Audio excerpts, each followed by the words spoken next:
Hello everyone, I'm Wang Zongnan. I do stand-up comedy in both Chinese and English, and I love to converse with people from different backgrounds. And today, I'm here to be your host. Welcome to Youth Power.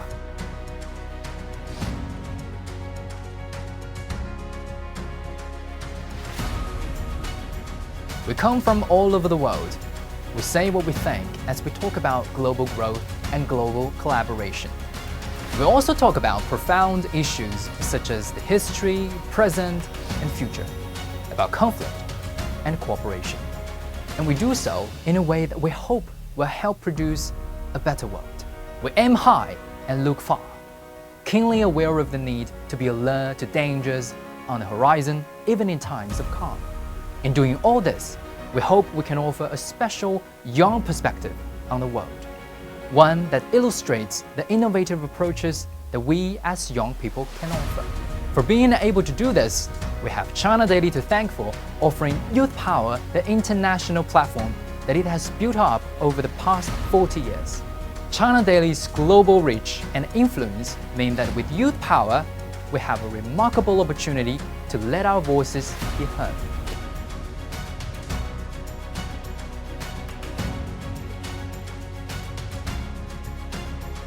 They say it takes just a little spark to kindle an inferno. Such a spark in Jinggang Mountain range set off a fire of a revolutionary enthusiasm that changed a nation many decades ago and continues to change the world today. We can feel pride in saying that we are all inheritors of the Jinggang spark. So it is fitting that today our theme of the very first episode of Youth Power should be telling my story in the Jinggang Mountains. Today we're here in a very special city, Jinggangshan. As the 100th anniversary of the Communist Party of China approaches, tourists are flocking to the Jinggang Mountain range to learn about the party's history and retrace the footsteps of the revolutionary generation. The Jinggang Mountains provided an ideal place for the party to settle, fight, and grow during the late 1920s. When it was not even 10 years old, in less than 3 years in the mountains, the party achieved its early goals, including establishing a first revolutionary base in a rural area, which would prove to be hugely important for the growth of the party and its army. With almost 100 years past, we come back to the cradle of Chinese revolution.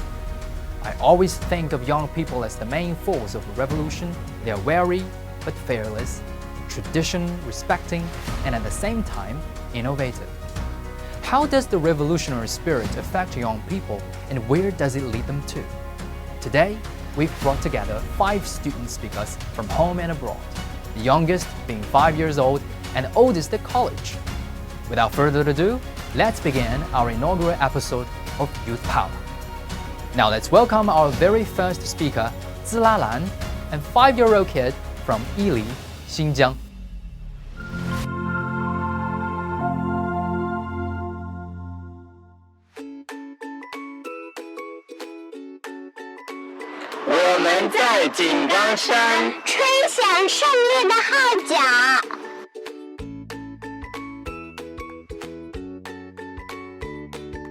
What wakes you up in the morning? The alarm clock, a shout from our mom? For me, it is the smell of milkshakes. I open my eyes every morning and see my daddy or mommy holding a milkshake bottle. The smell on their faces and the warmth of the milkshake nurtures my body as well as my soul. I love these moments so much that I still have milkshakes even though I'm almost 6 years old. During the day, I go to kindergarten, where our caring teachers tell us stories, teach us cool stuff, guide us to tidy up our classroom, sing with us, and play with us. My favorite class is English, not only because I'm good at it, but also because we play games to learn things. My parents are sometimes amazed by the things I've learned in kindergarten. My dad loves me reciting ancient poems to him, and my mom tends to appreciate my handicrafts and the good habits I learned from school. One thing she especially likes is that I neatly fold my clothes before I go to bed every night. I also have so much fun with other kids too. Right after school, we would rush to the playground, playing on the slides, seesaws, tricycles, and running the colorful tracks. It's not easy for our parents to make us leave the playground. That's not to say I don't want to play with them. In fact, my daddy is my best playmate. After school or on weekends, we watch my favorite cartoons together, talk about them, and draw pictures about them. And the most amazing thing is that he's willing to play princess games with me, since my favorite cartoons are all about princesses. Most of the time, he would act like a king or a prince, but sometimes he has to be a princess too. It's so funny. We spend a lot of time reading as well. I love when I read stories because he can change his voice dramatically for different people. That is so cool, and I wish I could do that too. So I would try to copy him when I read for my mommy. We also play board games, go hiking, run around, or simply enjoy rough and tumble play. We also enjoy the most delicious traditional food on earth because my mommy is a genius at cooking. She's not able to cook often due to her business though, and that's okay because her bedtime stories and goodnight kisses are the best. I live in a rather small city in the western part of my motherland, China. However, I've been to many places, including large cities like Shenzhen and Guangzhou. I went to Shenzhen in January when I was 4.5. It was like a dream because early in the morning I was wearing a thick down coat because of how cold my hometown was. But after flying for 7 hours, I was playing on the grass with only my t-shirt and skirt on. I was wide-eyed when I saw the sea for the first time there.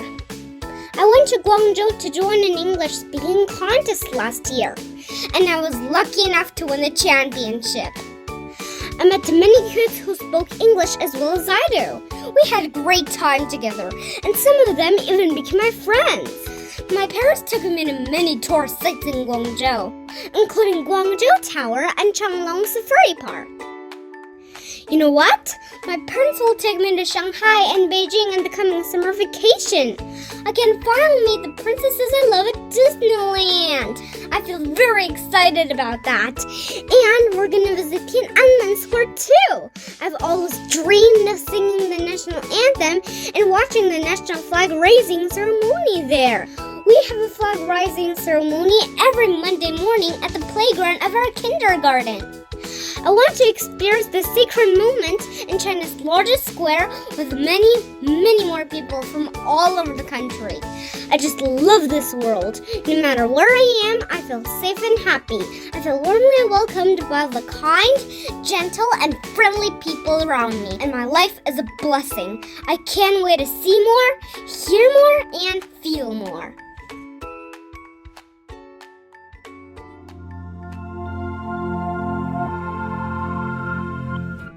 This adorable girl has just given us a picture of a beautiful world.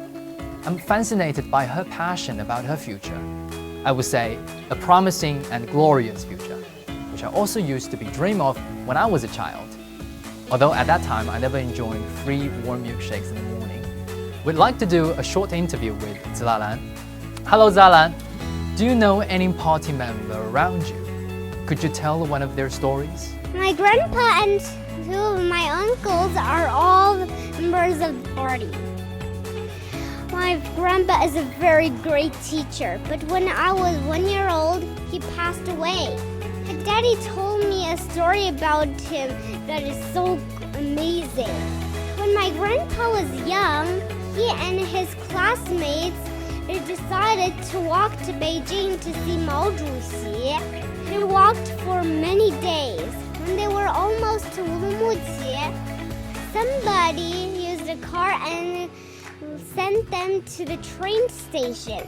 They sat on the train and went to Beijing and saw Mao Zedong.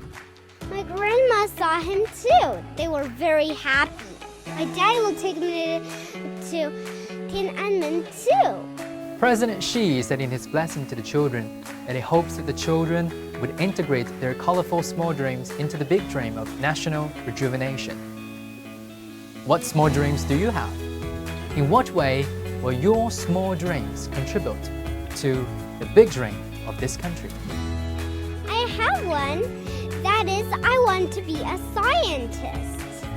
Because if I be a scientist, I will focus on genes. And I will focus on it and find some ways to let my mommy and daddy live longer. And if I be a scientist, the other kids be scientists, and I bet this way China will be more strong. You want to come here maybe 2 or 3 years later?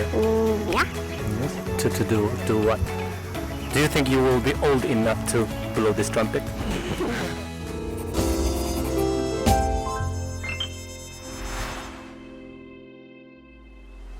Our next speaker is a Hong Konger. How does she make sense of her identity? And how was her life impacted by her living environment? Let's welcome Selena, a high school student.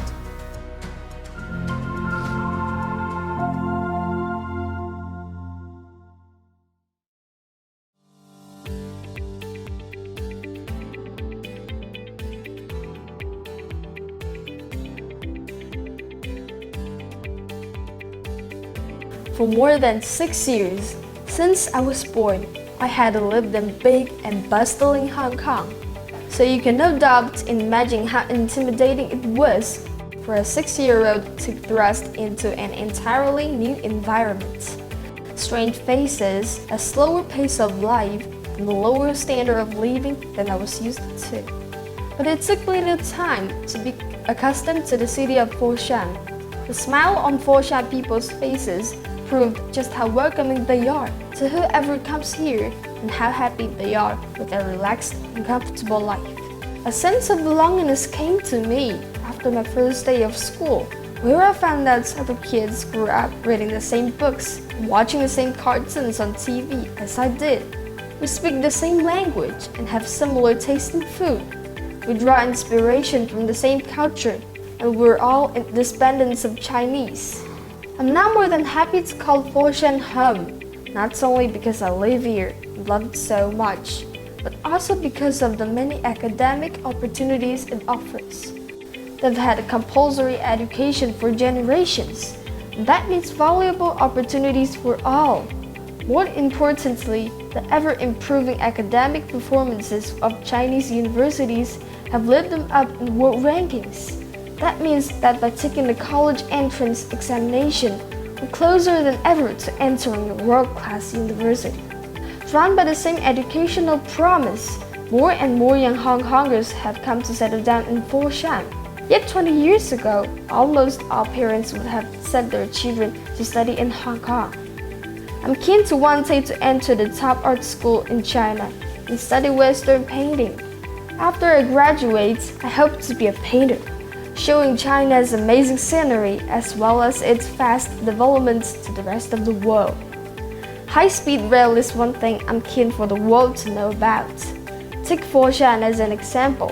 It used to take us 5 hours to get to Hong Kong, including several transits via Guangzhou.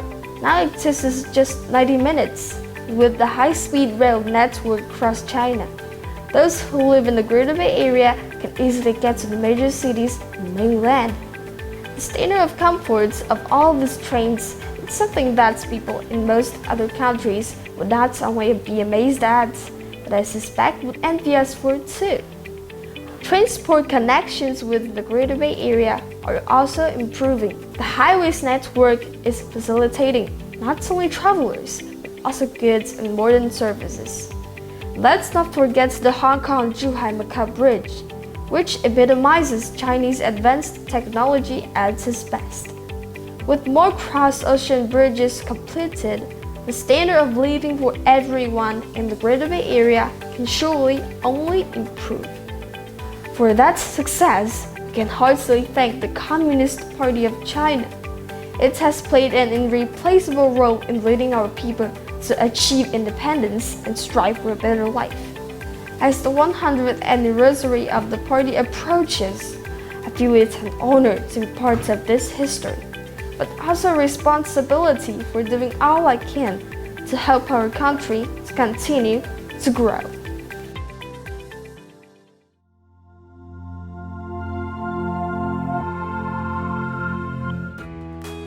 What is your future plan? My future plan is to be a painter and draw the beautiful sceneries of China.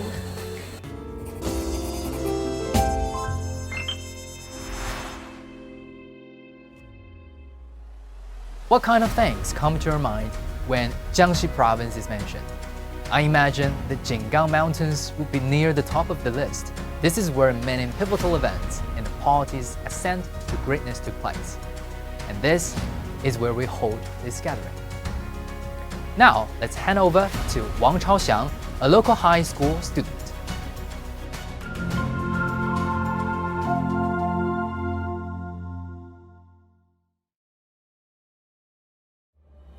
Flags and banners inside below. Drum beats mingle top with bugle blast. Surrounding rain upon rain by the foe. Aloft we still stand fast. Our ranks as firm as rock. Our walls form a new wall. O'er Huangyang the cannons roar. Announces the foe's flight at nightfall.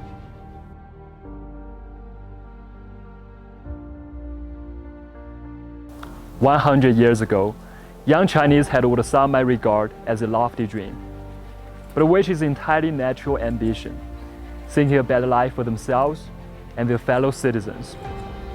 To that end, they waged a struggle that in many cases cost them their lives.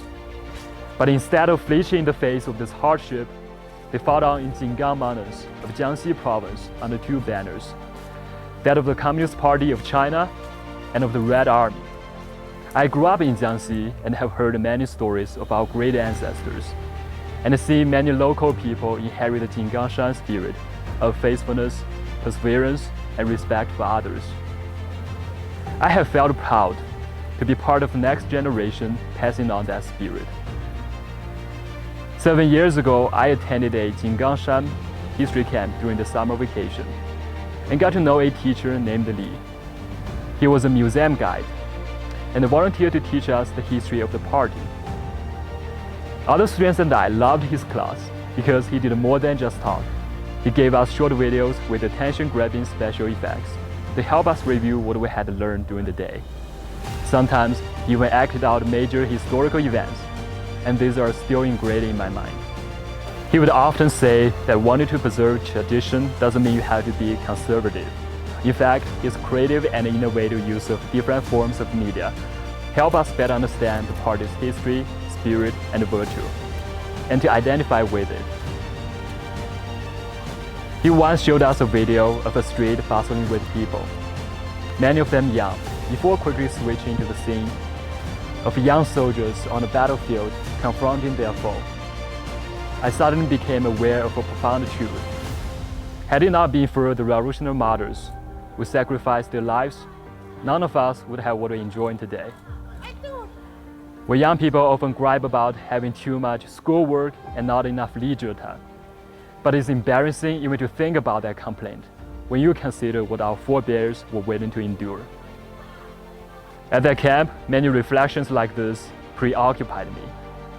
And going to Jinggang Mountains became an important way in which I could feel my motivation for study and life in general. And I hope many young people will seek strength from our revolutionary past and pass on the Jinggangshan spirit. With that ideal in mind, I applied to become Li's assistant, editing short videos with a youngster's perspective in mind. And my application was accepted. Right now, China is immensely prosperous and more importantly, is at peace. But the challenges always lie in wait. We young people can best prepare for such challenges by drawing on the inspiration of our great ancestors. We can then shoulder the responsibility of building a China that our great ancestors have dreamed and for which they were willing to pay dearly.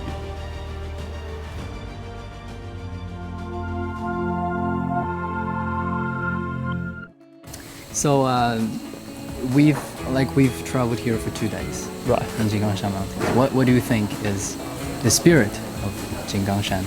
Well, I would say the Jinggangshan spirit is inclusive of many things because it's such a historical, it's a spirit that has formed from many historical events. And right now for modern teenagers, I think one of the most important things that we have to inherit from Jinggang spirit is work hard. Working hard. And working hard is, I know it's such a cliche, but it's inclusive of many other aspects. Like, in order to work hard, you have to be determined, which means you have a persistent goal, a notable goal, I would say, that can drive you to achieve that destination. Which can relate to your study experience. Right. Thank you.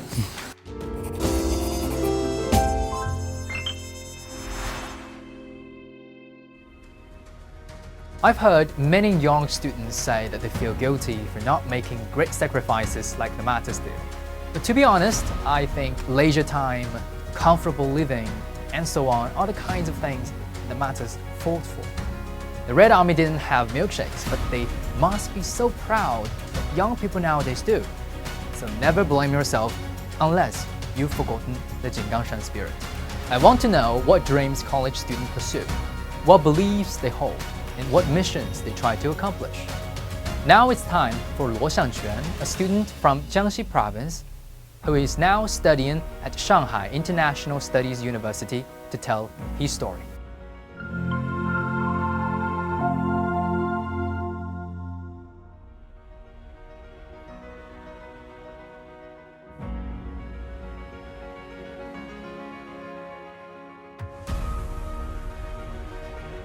I'm now standing on the ground on which a man named Edgar Snow had always dreamed of setting foot. Snow was an American journalist who traveled to China in 1936 and spent 4 months with the Red Army and its leader, Mao Zedong, who told him about the great significance of the Jinggang Mountains in the revolutionary struggle in China. In 1937, Snow published a book telling of those days and of his observations of the communists, as a way of telling people in the West what was going on in China at a time when knowledge of the country was extremely limited. The book was a bestseller in London, with more than 100,000 copies sold in just a few weeks, and was still much sought after following 3 more print runs. The thing is that, just as Snow never did go to those hallowed Jinggang Mountains, almost 50 years after he died, his mission of trying to get the West to understand China remains unfinished. I learned the harsh truth 2 years ago when I took part in an international summer program in the Netherlands. There, I met students from all over the world and was surprised to find out how little they knew about China. My roommate from North Carolina did not know what China's capital city is and could name only one of the country's cities, Shanghai. By contrast, I knew enough about the United States to be able to point out on the map where he came from. In some ways, that experience changed me. From being preoccupied with learning things, I started to want to explain China to non-Chinese, so our voice could be better heard and understood. English public speaking allows me to do just that. And I would like to think that I do it with a certain degree of eloquence. Once after an English speaking competition, a foreign judge told me, "Among all the contestants, you're the one I can really identify with, because you present broad ideas in an easily understood way." From that, I learned how important it is to put oneself in the shoes of non-Chinese. It's better to show rather than tell, to influence rather than preach. Only in this way, little by little, can our voices reach farther. Snow did an amazing job in trying to bring China and the rest of the world closer together. It's up to Chinese, especially young people, to carry on the task in any way we can. At college, I have encountered many like-minded people who have decided to go global as they show and influence. I know of a Chinese student who was studying Spanish in Mexico when a huge earthquake struck. Without hesitation, he joined the international rescue team and threw himself into relief operations. That helped him to become part of the local community, empathizing with them in many ways despite their cultural differences. Then there's the case of the Chinese student studying Portuguese in Portugal when COVID-19 broke out last year. She was angered by the vitriol aimed at China from some quarters at a time. And rather than ignore it, she did something concrete. She wrote an opinion piece from one of Portugal's leading newspapers imploring people to be rational in the way they treat any area touched by the virus. In multinational corporations or in journalistic work, through diplomatic activities or at large-scale conferences, those with language skills can play a crucial role in pulling down communication barriers and facilitating collaboration. I know young people everywhere are drawing on empathy, tolerance, and love so that we all connect better with one another. For me, I have dedicated myself to empowering more students with what I have learned from intercultural communication and making it easier for them to tell our great stories and share our culture with the world. By doing this kind of thing, like Edgar Snow, we will have done our bit in contributing to a world in which countries know more about one another, and so that individuals know each other better too.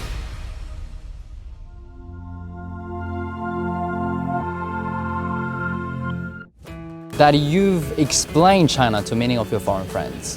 What do you think is a good way to explain China to foreigners? Well, I think it's definitely no easy thing to interpret and explain China. Probably I may choose to tell stories of some representative figures. For example, Zhong Nanshan, Yuan Longping, or Zhang Guimei. Those are all the icons that I respect a lot. And additionally, I think it's recommendable to tell stories that really relate to you, your personal experience, or something coming from the real life, so as to better identify with foreigners in cross-cultural communication.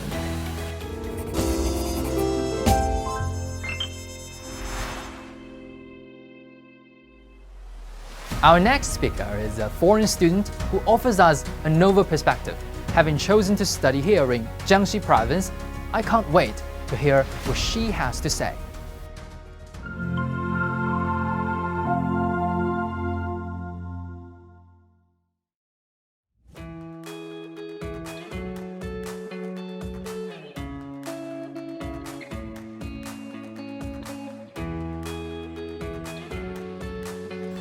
Hi everyone, I'm Natika. I'm from England and I'm currently studying in Jinggang Mountains University. Studying in the city of Jian over the past 6 years has been the most transformative experience of my life. In 2015, I was living in England and planned to pursue medical studies. A friend of my mother had recommended Jinggang Mountains University in Jian in Jiangxi province. I had never heard of the city before and had absolutely no clue what it was like. But the greeting I received when I flew in was stupendous. The mountains around it, of course, Jian's natural beauty endures. But I've also seen this city fully embrace change, even as its citizens proudly tell you of its history. Even children will tell you about Mao Zedong setting up China's first rural revolutionary base in those mountains and deciding to use rural areas to encircle cities and seize power militarily, thus setting the stage for the eventual victory of the Chinese Revolution. So of course, the Jinggang Mountains have given me plenty of opportunities to learn about the Communist Party and its mind. The more I've learned, the more I've realized how the people of Jian, especially the young, display the very spirit and determination that drove that revolutionary struggle.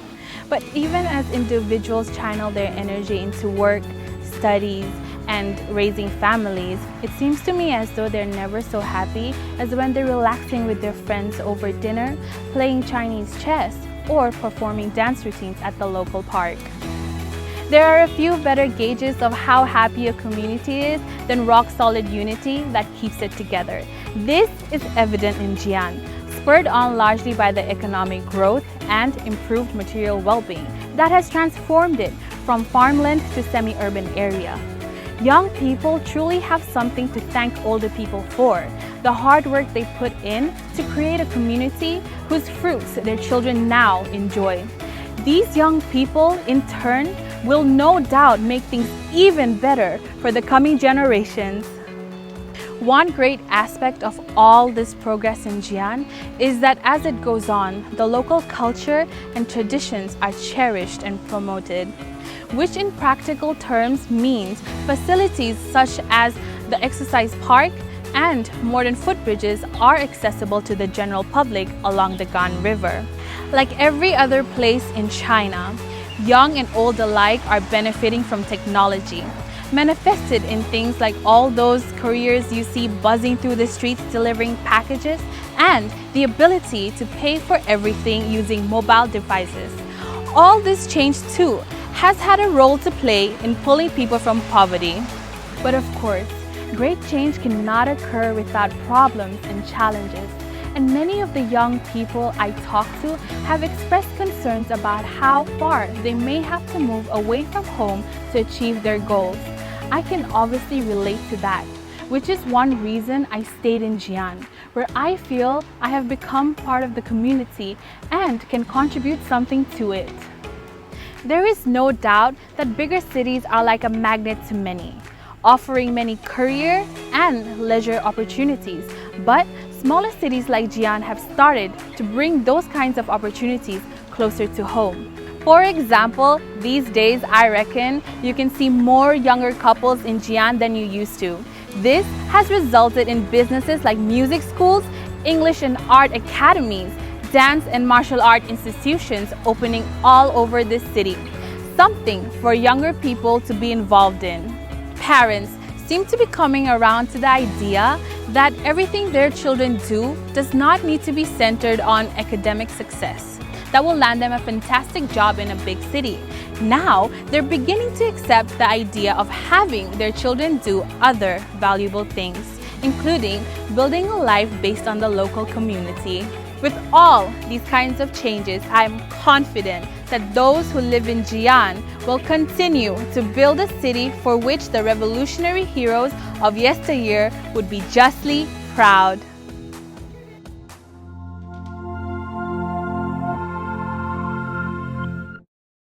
I want to know what this place brings to you. I mean, how do you understand the spirit of Jinggangshan? My understanding of Jinggangshan's spirit is manifested in those hardworking people of the city.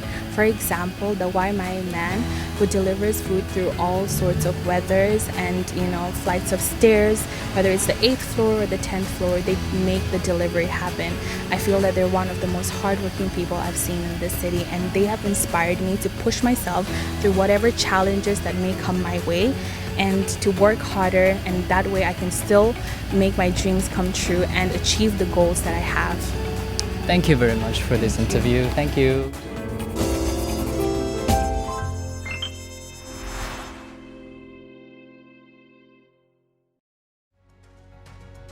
As we now enjoy fully blossomed flowers and the sunny days of summer, it's time for renewed vitality and perfect time for youthful minds to prosper and shine. We trust that you have found inspiration in this inaugural episode of Youth Power, and we'd like to thank our speakers whose youthful wisdom gives us great cause for optimism not only in the days to come, but in the years to come as well. We would also like to thank everybody who has watched this very first edition of Youth Power Online and encourage you to tell your friends about it.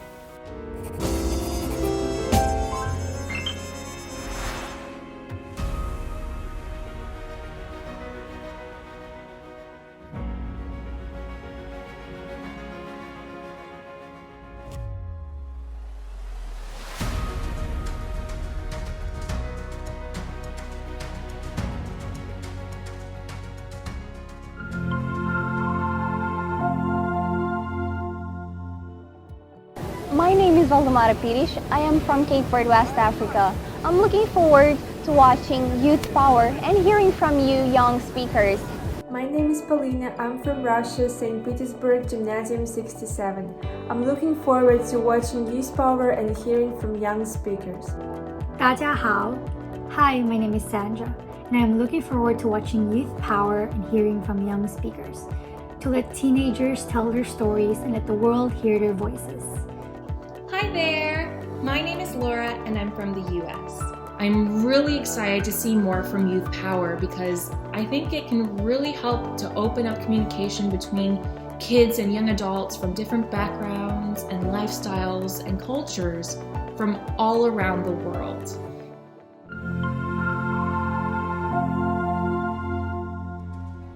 Please stay tuned for upcoming Youth Power events in which we'll talk about the very topics you care about. Thank you and goodbye.